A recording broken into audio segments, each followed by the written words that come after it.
Ever heard of the time the US and Russia went head-to-head in a military clash? It's not exactly a well-known chapter in American history, but it's a guaranteed conversation starter if you ever chat with someone from Russia. History buffs and curious minds alike, buckle up because we're about to dive into a surprising and bizarre event from history: the American invasion of Russia from 1918. Hi, my name is Sebastian, you're watching Mistakes That Changed the World.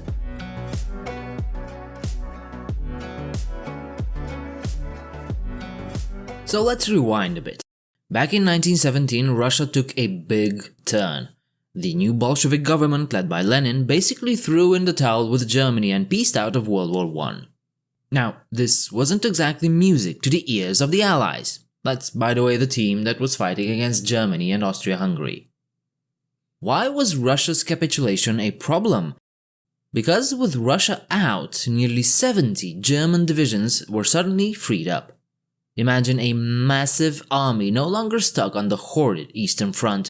That's a big problem for the Allies on the Western Front.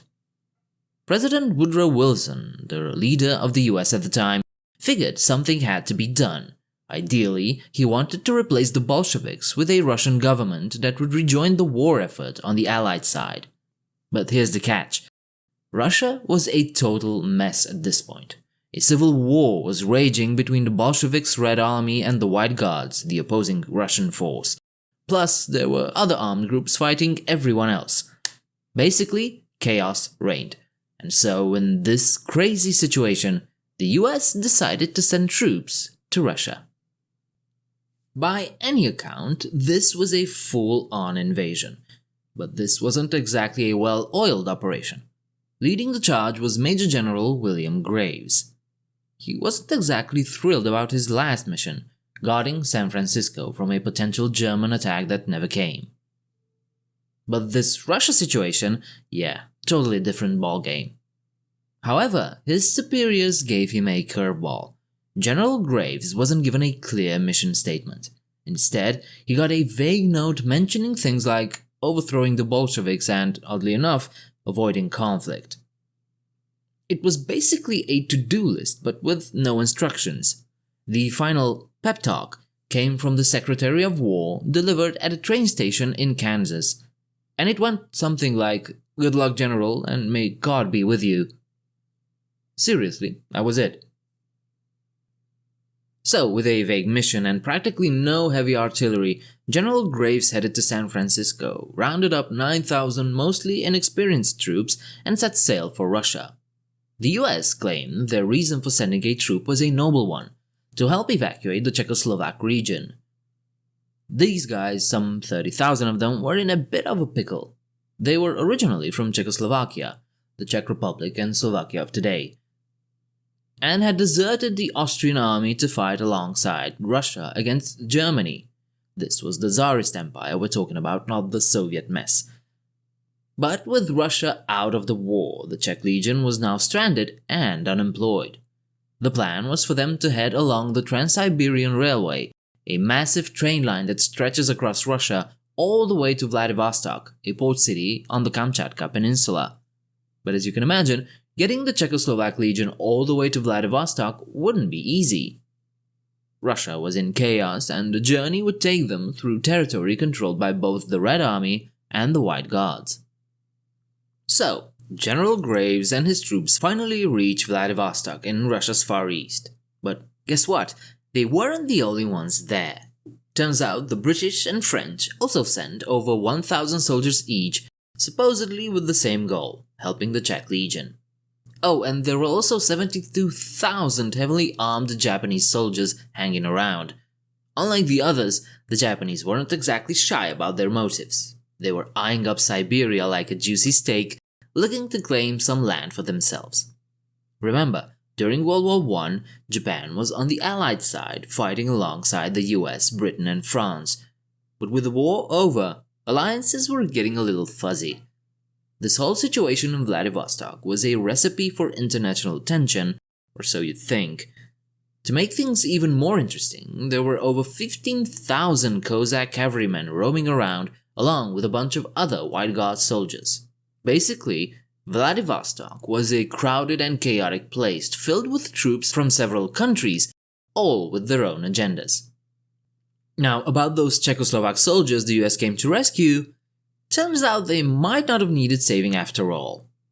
Not only were they already in control of Vladivostok, but they had units guarding most of the Trans-Siberian railway stations and towns. They basically became the railway's security detail. These guys were battle-hardened veterans and nobody wanted to mess with them. And this situation actually worked for everyone. The Czechs kept the railway running smoothly and everyone else enjoyed uninterrupted travel, which was a big deal since the whole country was on the brink of falling apart. But here's where things got messy. The leader of the Red Army, Leon Trotsky, of course wasn't happy with this arrangement. He demanded the Czechs hand over their weapons. They didn't, so the Red Army attacked the Legion several times but got soundly beaten each time. The legionaries even started patrolling the streets of Vladivostok like the city's own police force. So, by the time the US arrived, the Czechs were basically in charge. They didn't need any rescuing. They were doing just fine on their own. In fact, the American presence might have even complicated things. I mean, what exactly were 9,000 American troops doing in Vladivostok, a city thousands of kilometers from Moscow? It was like sending them to a completely different world. They were further from the Russian capital than they would be if they were just chilling in the Pacific Ocean. And remember, they were supposed to overthrow the Bolshevik government, but guess what? The Bolsheviks weren't anywhere near Vladivostok.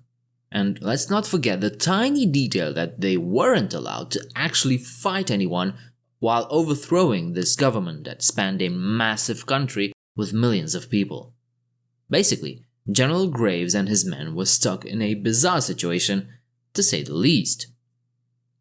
For months, they didn't really do anything. Well, not anything official.